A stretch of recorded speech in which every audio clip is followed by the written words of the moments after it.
C'est parti, je m'embarque pour un périple à vélo de 1600 km maximum en une dizaine de jours. Là, je viens d'arriver à Arlon et je fais route vers Luxembourg avec comme objectif de remonter le cours de la Moselle. C'est parti pour l'aventure, je me sens libéré d'un poids, le poids de la gestion de la maison, de la famille. Et là, c'est le départ de l'aventure, donc sentiment un peu euphorique. Je viens de quitter Arlon.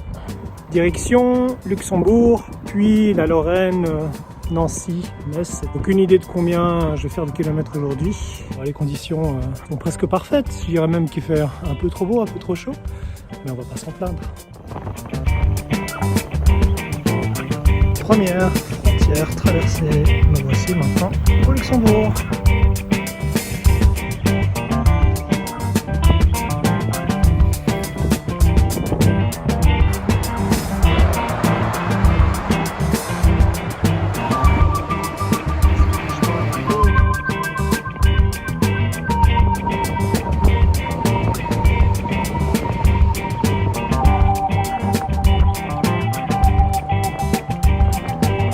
Youpi! Première section de gravel.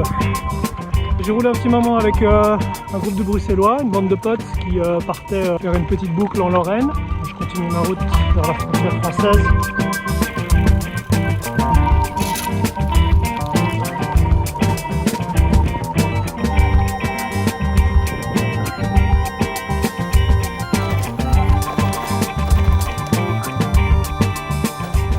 Il semblerait que, selon un agriculteur du coin, je me trouve maintenant en France. J'ai rien vu qui marquait la frontière entre le Luxembourg et la France. En quelques heures, 3 pays. Ça, c'est l'Europe.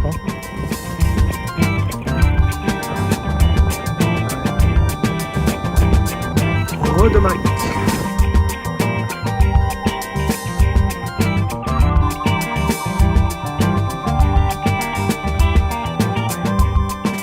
Quand je me rapproche des tours de refroidissement, c'est bon signe, ça veut dire que je me rapproche de la Moselle. Il est 14h20, j'ai toujours pas mangé, donc je commence à un petit peu avoir faim. J'espère qu'à Thionville, il y aura quoi se restaurer.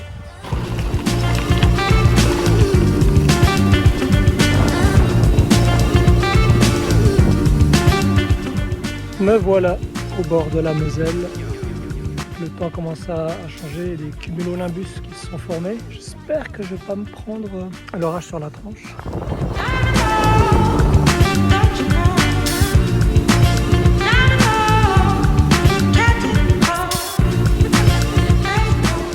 Le haut fourneau du Cange, à l'arrêt depuis les années 90, je pense.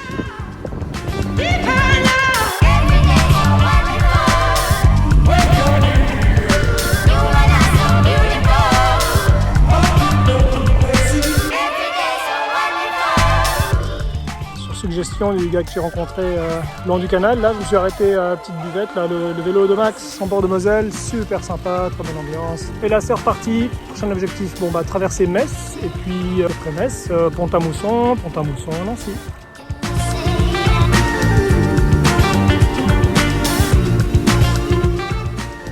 On dirait qu'il y a Finish Navette. Bon, je viens de regarder la météo pour cette nuit. Ils annoncent des orages, de la grêle. Donc je vais chercher un hôtel dans les environs de Nancy. Parce que le bivy, j'aime bien, mais les conditions s'y prêtent quand même.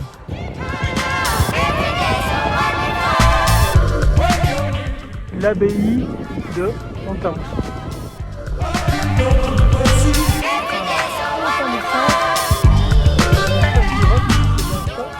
Il est 21h. Il commence à pleuvoir.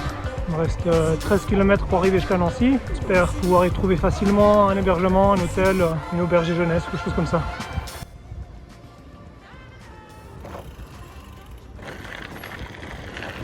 Confortablement installé à l'hôtel, douché, lavé, ça fait bien. Donc aujourd'hui, 178 km, 916 mètres de dénivelé. Demain, l'objectif, c'est Belfort au Montbéliard. Il y a une difficulté entre les deux, c'est le ballon d'Alsace.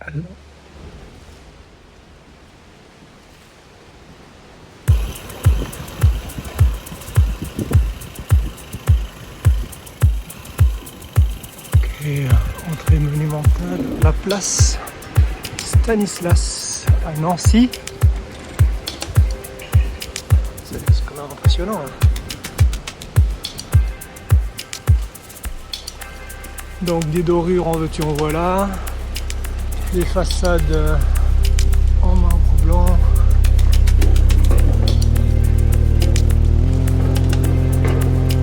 Des perspectives apparemment sur d'autres bâtiments. Ouais, ils n'ont pas fait dans la demi-mesure ici. Ça me donne envie de me renseigner un peu sur l'histoire de Nancy. Qui bâtit une église baroque au fond. Ça c'est l'hôtel de ville en face. On voit l'une d'autres flèches qui dépassent. Et on a ce monsieur ici, Stanislas, roi de Pologne, duc de Lorraine et de Bar. C'est reparti, on est au matin du deuxième jour. Je dirige maintenant vers Épinal. L'objectif aujourd'hui c'est de passer le ballon d'Alsace et arriver à Belfort. La trace m'a fait traverser les chemins dans les champs et là je me retrouve sur des voies asphaltées secondaires. On voit que les reliefs commencent à se dessiner, donc je m'approche des Vosges. Et bien revoilà la Moselle, cette fois-ci non canalisée. Je suis à 43 km d'Épinal. Sinon c'est cool, le temps est parfait, il fait pas trop chaud, il y a un petit voile nuageux qui protège un peu du soleil, il n'y a presque pas de vent. C'est vraiment super, bonne condition.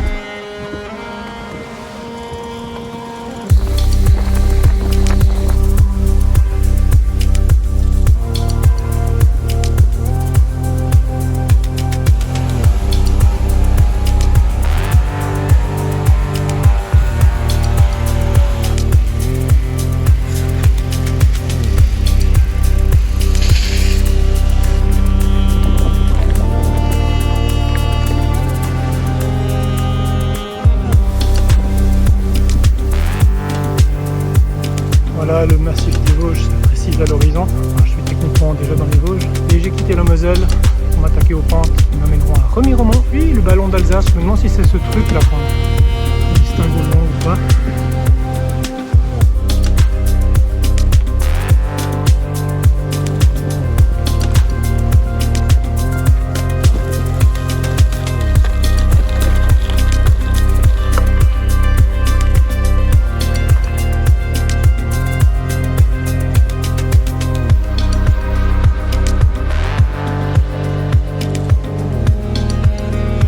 Vers la source de la Moselle apparemment, sur une ancienne voie de chemin de fer reconvertie en voie verte, qui s'appelle d'ailleurs la voie.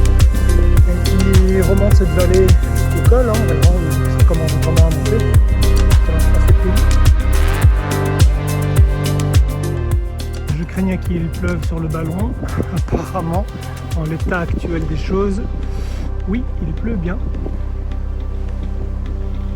C'est parti à l'attaque du ballon d'Alsace. Je suis vraiment trop chanceux avec le temps. L'averse qui avait lieu tout à l'heure a laissé place à un radieux soleil, une belle éclaircie. Il va faire chaud pour monter, mais moi je serai au sec.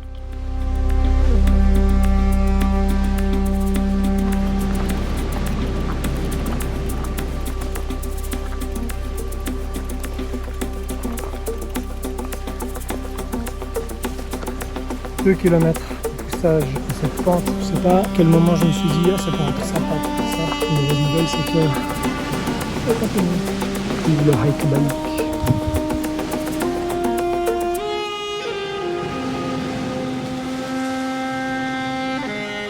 Plaisir à voir celui-là. C'est plaisir que la conduite de certains automobilistes prennent des risques inconsidérés.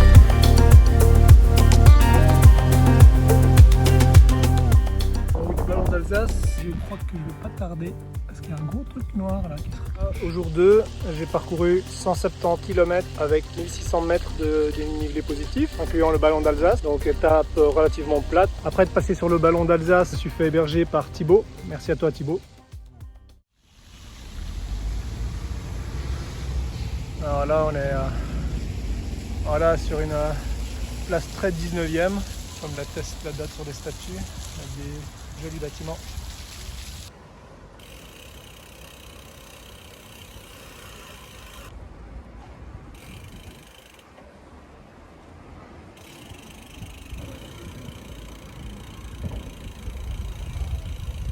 Une citadelle là-haut, ça n'attendrait pas que Vauban soit venu mettre son nez là-dedans. I'm gonna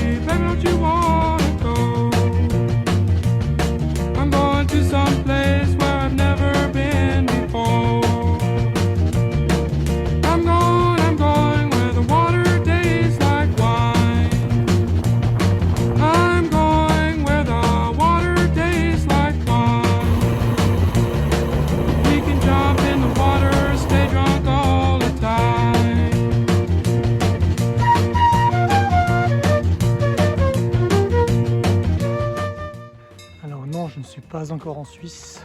J'ai gravi les pentes du Jura, mais toujours côté français, je viens de passer Saint-Hippolyte. Je suis sur l'itinéraire de la Grande Traversée du Jura en mode gravel. Alors je veux dire, c'est plutôt agréable. C'est pas du gravel, mais petit chemin tranquille, sans voiture. Et ça, c'est cool. Bon, bah j'ai parlé trop vite pour le gravier. Le voilà.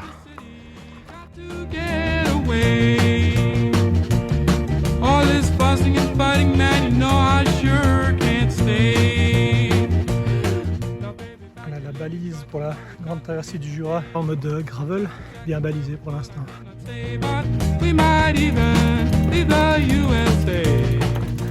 Bon les gars, là ça passe pas en gravel.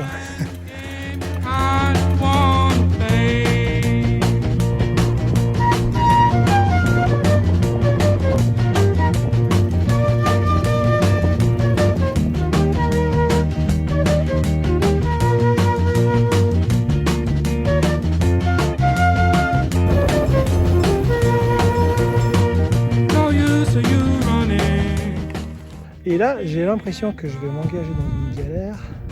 Enfin bon, c'est balisé, donc c'est un petit peu rassurant. Mais... c'est vraiment sympa cette trace. Hein? Qu'est-ce que t'en penses, Ginette? C'est toi qui as fait ça? On est censé passer là. Merci les gars. Bon bah, comme je m'y attendais, belle galère. Donc du coup, j'avance pas très vite.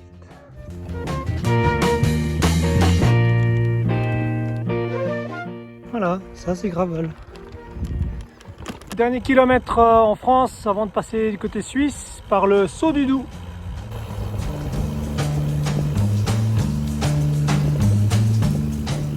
Me voilà sur la passerelle qui franchit le Doubs.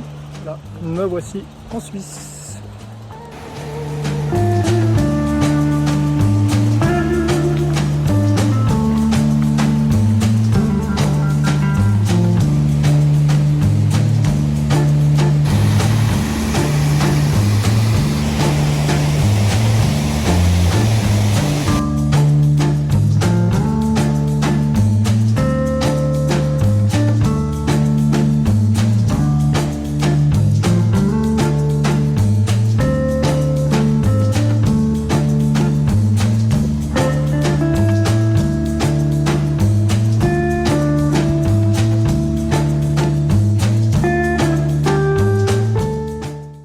Si je ne me trompe pas, c'est les Brenets.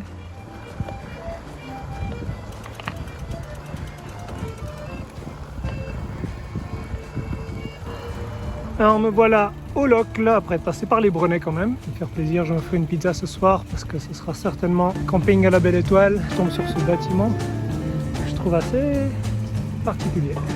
L'hôtel de ville, le loc, le haut lieu de l'horlogerie suisse. Après une petite pause pizza bien méritée, je reprends la route pour m'attaquer au point culminant de mon aventure, vers 1300 mètres d'altitude.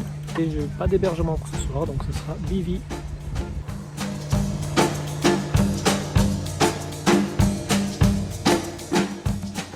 Je viens de sortir d'une sale section de poussage. Ouh, le Jura, ça grimpe.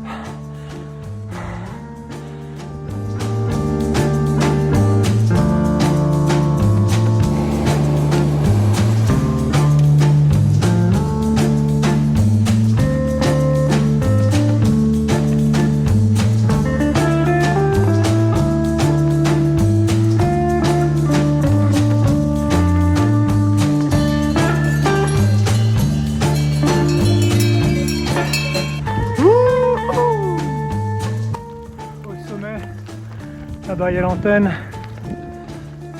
Ah, ça veut dire que les grosses montées c'est fini pour aujourd'hui.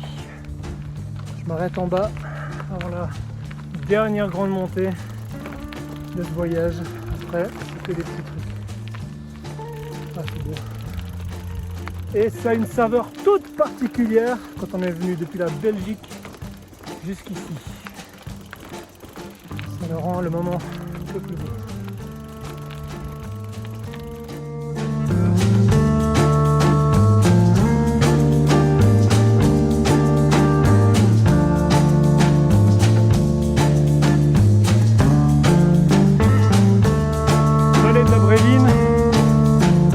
Un lieu connu pour être très froid.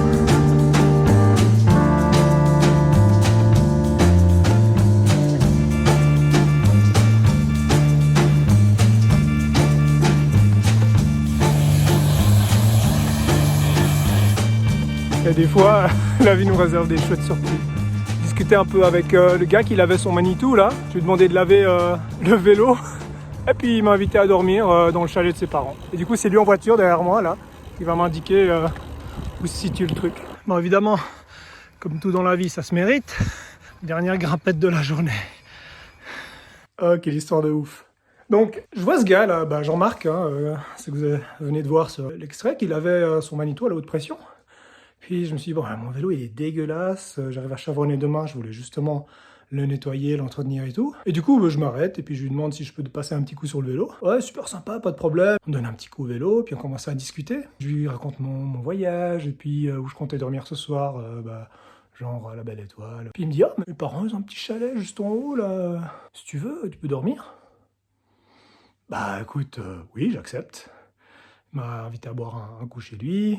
Maintenant, je dors dans le chalet. Que demande le peuple, c'est parfait. Donc aujourd'hui, j'ai roulé 127 km depuis Belfort et 3200 mètres de dénivelé selon mon Wahoo, qui n'est pas très précis. Bon, Garmin, je sais pas qu'est-ce qu'il va dire, parce qu'il veut pas synchroniser, j'aurai l'information plus tard. Donc ouais, belle grosse journée qui se termine en beauté. Demain, une dernière petite bosse, et puis c'est la plaine. Bonne nuit.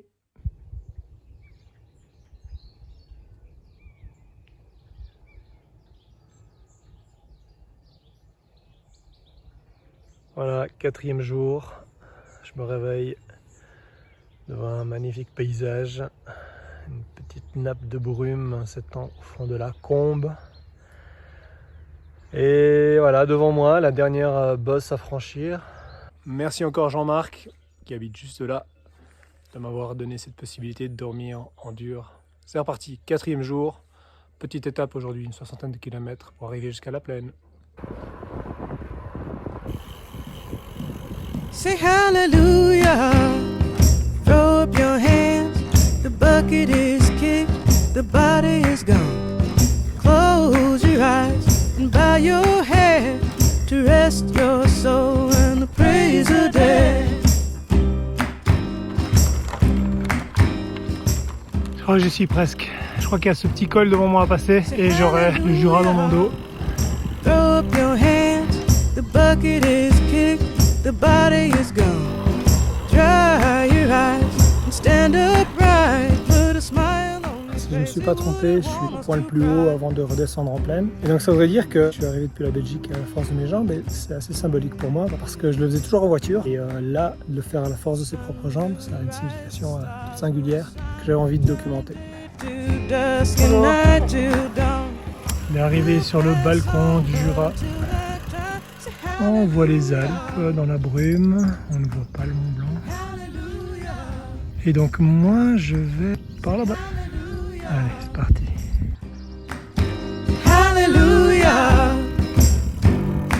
Say hallelujah. Throw up your hands. The bucket is kicked. The body is gone. Have mercy. It's a wonderful life. Eternal rest for the weary mourners parted tonight.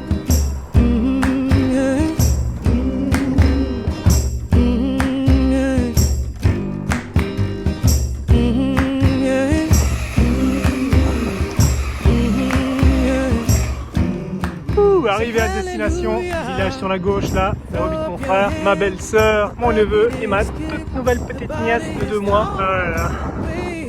C'est l'aventure pour en arriver là. L'aventure continue, mais là je vais profiter, me reposer, entretenir le vélo, me reposer et me reposer. Passer du temps en famille. J'en ai pour 57 km et 1200 mètres de dénivelé positif. Matin du 5e jour, je quitte Chavornay, canton de Vaud, Suisse, pour me diriger vers Lyon. Alors évidemment, j'y arriverai pas aujourd'hui. Je vais certainement faire une étape au niveau du lac du Bourget. Là, je me dirige vers le lac Léman, à travers les champs de maïs et la ligne de chemin de fer qui fait Yverdon-Lausanne.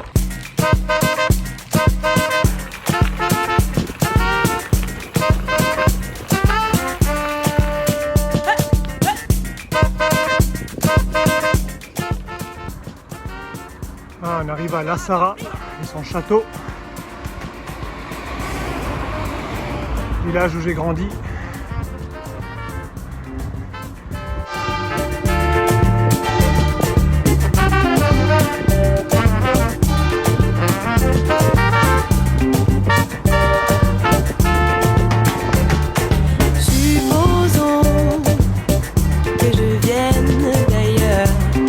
J'ai perdu mon chemin.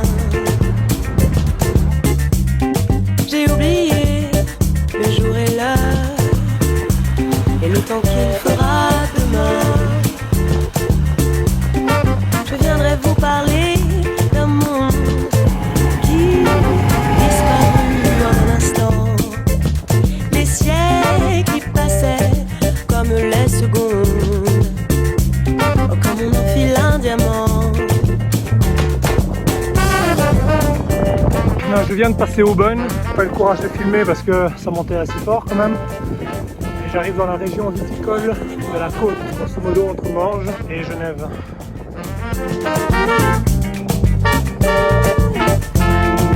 Donnez-moi, donnez-moi un peu d'eau froide, juste un peu d'eau froide.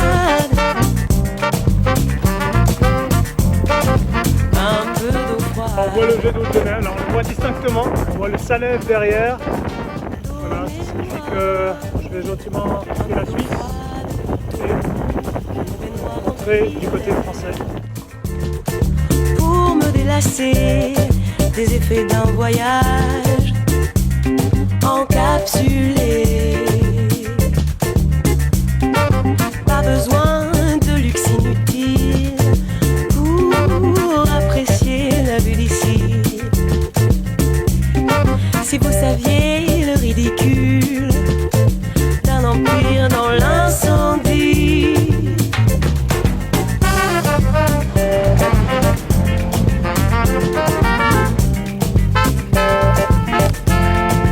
Donnez-moi, donnez-moi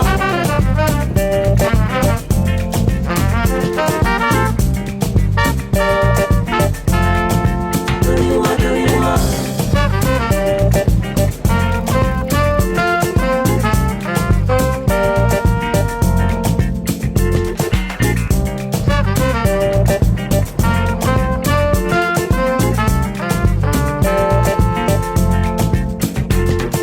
M'en allant de ces contrées stériles, je les laisserai se demandant qui était cette fille qui ne fit que passer. J'ai l'impression que je suis arrivé en France. Ce genre d'aménagement, ouais, c'est typiquement français. J'ai pas passé de douane, pas de frontière, rien du tout. Ouais, je crois bien que je suis en France. Donc voilà la France. Le court séjour en Suisse c'est terminé, deux petites journées. Revoir la famille, faire le plein, et s'occuper du vélo, s'occuper de moi-même. Direction Vienne, mais je peux certainement m'arrêter avant. Petite pause à Valleiry, côté français. Trouver un petit supermarché, une petite boulangerie, un petit parc à l'ombre. Voilà, que de monde au peuple.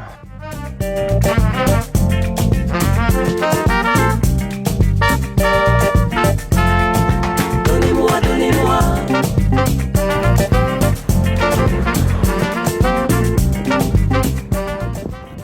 Donc le Rhône apparemment entre dans des gorges ici. C'est on dirait la jonction entre le plissement du Jura et le plissement des Alpes. Le Rhône c'est malgré tout frayer un passage dans ces gorges. On va voir ce que ça donne. Je viens d'achever une section absolument dégueulasse de la Via Rhôna où on partage la route avec les voitures qui, allez, 2 sur 10 ne dépassent pas correctement. C'est pas toujours très gai. Juste un peu d'eau froide. Ça c'est le pont de Chapelle. Pardon, je suis au fond, maintenant il faut remonter.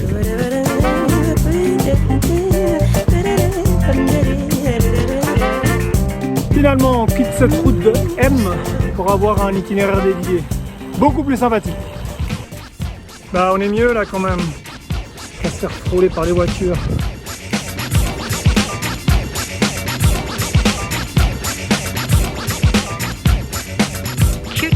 Girl meets boy on Thursday night. Boy was high, girl fly like kite. They hold hands until next day. Boy then next go hit his way. Boy rolls blunt back to his boys. Erection brings bad boy joy. Boy thinks of that big fat back. Big black fat, the big black fat. Girl calls Saturday. Saturday is the Saturday, it's a Saturday, it's a Saturday. Saturday is the Saturday, Saturday is the Saturday.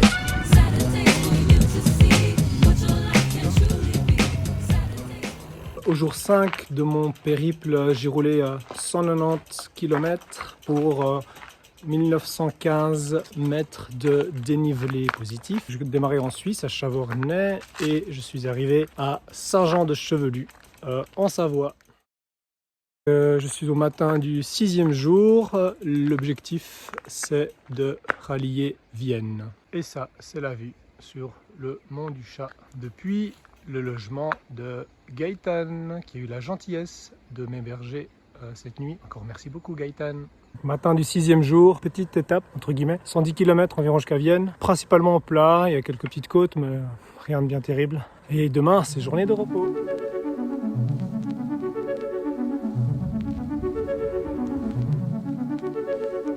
Vent de face aujourd'hui, c'est là que je mesure ma chance hier d'avoir eu vent favorable pendant toute la traversée. Là il n'est pas fort le vent mais il est là.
Quelques kilomètres maintenant que j'ai quitté la Via Rona, que je roule sur une petite départementale en direction de Vienne.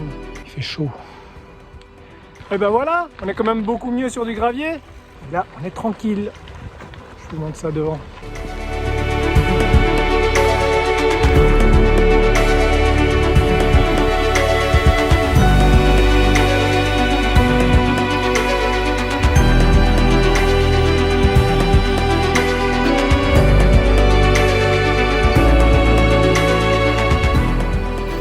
Pont-Évêque, ça commence à sentir l'écurie, dernière commune avant Vienne. Le 6e jour, j'ai parcouru 125 km et 1177 mètres de dénivelé positif. Voilà, après 2 jours de repos à Vienne, chez la famille, merci Suzanne, merci Michel. Voilà, reparti en direction du nord. J'ai fait mes calculs et j'y arriverai pas à tout faire à vélo, donc ce que je vais faire ici c'est que je vais aller jusqu'à Lyon à vélo. À Lyon je prends un bus, un Flixbus jusqu'à Dijon. Je dors ce soir à Dijon.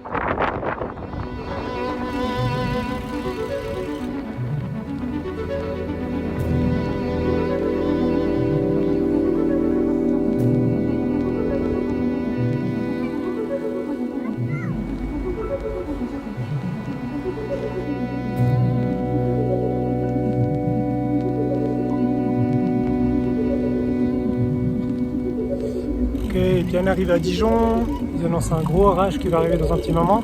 Si j'ai le temps et l'envie, je passerai demain jeter un petit coup d'œil à l'ancienne capitale des Ducs de Bourgogne.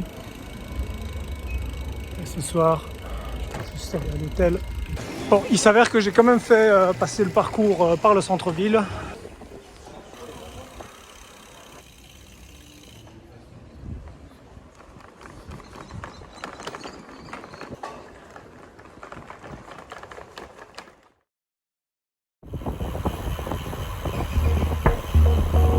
Matin du 8e jour, je quitte Dijon en direction de Saint-Dizier, environ 200 km aujourd'hui.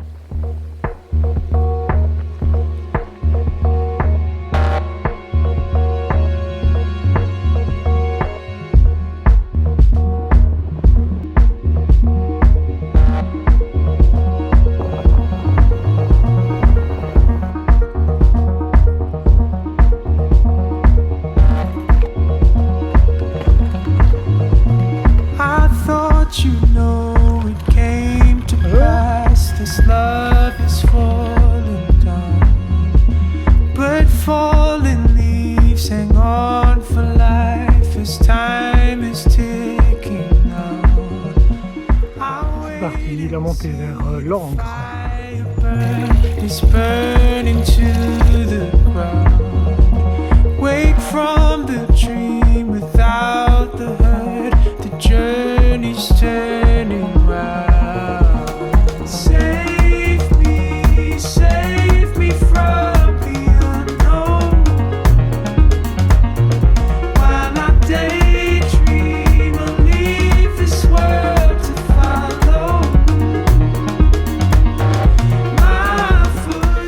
Petit point, j'arrive à la moitié de l'étape du jour, donc j'ai fait 100 km, on a 100 km à faire. Alors la mauvaise nouvelle c'est que c'est 100 km de canal comme ça, derrière moi. Donc voilà, il faudra arriver à avoir le mental pour rompre la monotonie. Mais sinon, depuis Langres, de toute façon c'est profil plat et descendant. Le chemin de halage c'est un billard, donc ça devrait aller.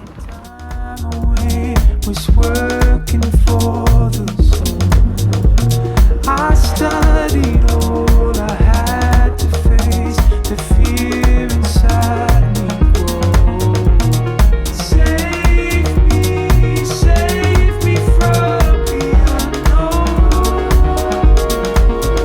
While I daydream, I'll leave this world to follow. Alors depuis pas mal de kilomètres, ce canal-là entre Bourgogne et Champagne, il est en parallèle avec la Marne, à gauche. Et à plusieurs reprises, il passe au-dessus de la rivière Marne, donnant lieu à des infrastructures fluviales assez intéressantes. Ici, il me reste une vingtaine de kilomètres, donc une petite heure pour arriver à Saint-Dizier, où Monique, mon hôte du soir, m'attend. J'ai hâte de faire sa connaissance. Arrivé dans Saint-Dizier, l'étape du jour. Jour 8, 204 km. 1070 mètres de dénivelé, c'était principalement le long des canaux, un peu monotone mais assez efficace. Matin du jour 9, aujourd'hui le but c'est d'arriver à Charleville-Mézières, ou en tout cas ses alentours. J'ai été accueilli par Monique, mais alors Monique c'est quand même incroyable. C'est un accueil royal, elle m'a fait sentir comme si on était la personne la plus importante au monde, elle était aux petits soins. C'est aussi une cycliste expérimentée, vraiment un cœur en or, c'était une très très chouette rencontre. Donc si tu vois ça Monique, merci beaucoup. Allez, c'est parti, aujourd'hui on sort des canaux, on va un petit peu dans l'arrière-pays, traverser l'Argonne. Et alors, pendant une toute petite partie, je vais rouler sur une même portion que j'avais roulé lors de la French Divide en 2020. Et donc, oui, je me réjouis d'y être, voir si je reconnais un petit peu ou alors pas du tout.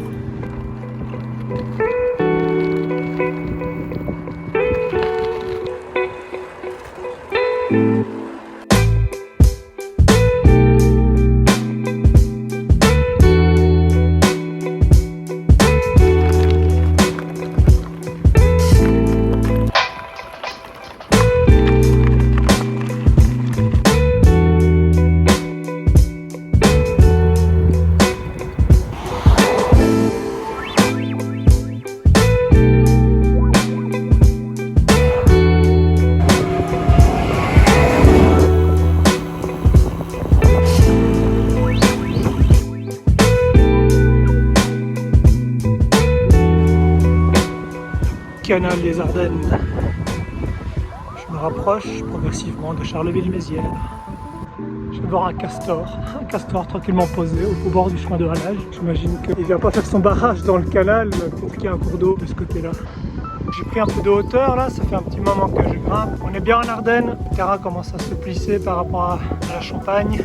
Bon, je devrais pas tarder à arriver à l'étape du jour, à Vlies, où Benoît me rejoindra pour rouler ensemble les dernières sections jusqu'au centre de la Belgique. Voilà la Meuse, celle qui demain sera notre guide pour nous ramener en Belgique. Fin du 9e jour, 157 km. Je ne sais pas exactement le dénivelé, je regarderai ça une autre fois. Voilà, j'arrive normalement chez mon hôte et puis on va attendre Benoît pour passer une soirée conviviale. Et demain, dernier bout.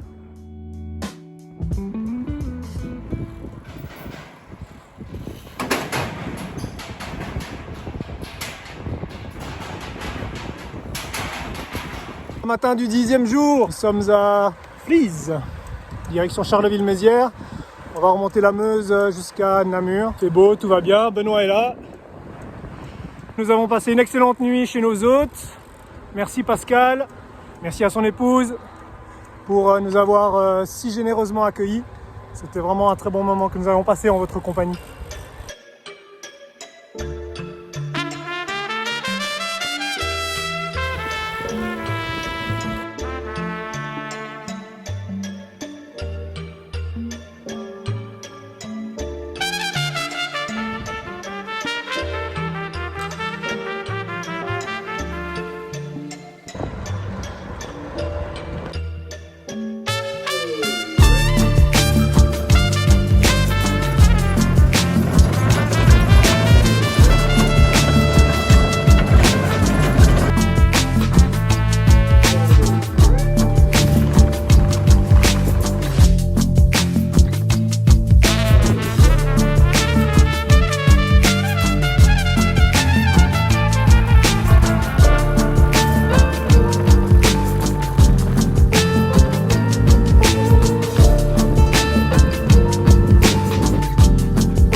Citadelle de Givet, on se rapproche de la Belgique.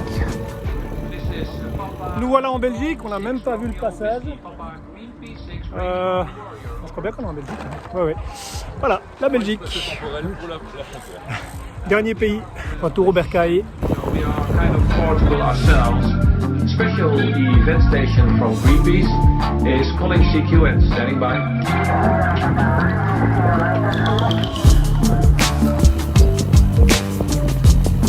Sur vélo!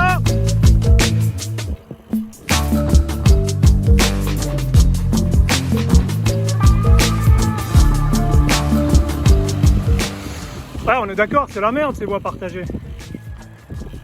On est bien d'accord. Deuxième.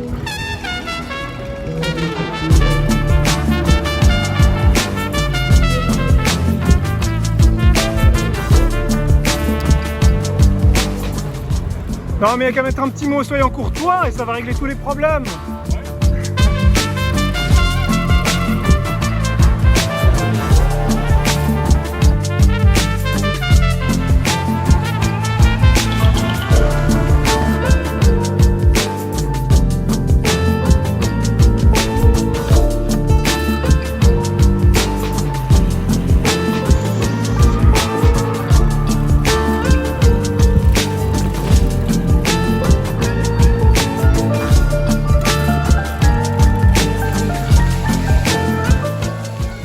Aérenage de plus chouette village de la galaxie. Je rentre direction la maison. Il me reste une quinzaine de bornes. Là c'est que du bonheur. 10 jours de vélo à travers la Belgique, le Luxembourg, la Suisse, la France, retour au pays. Super expérience, tout s'est bien passé. Majoritairement du beau temps, des belles rencontres. Donc bilan extrêmement positif. Maintenant c'est le retour à la vie de famille, les 3 enfants. Un autre défi ça. J'arrive chez moi. Et voilà, ma maison est toujours là. Cette dernière étape, c'était 191 km, 830 mètres de dénivelé, 22 km/h de moyenne.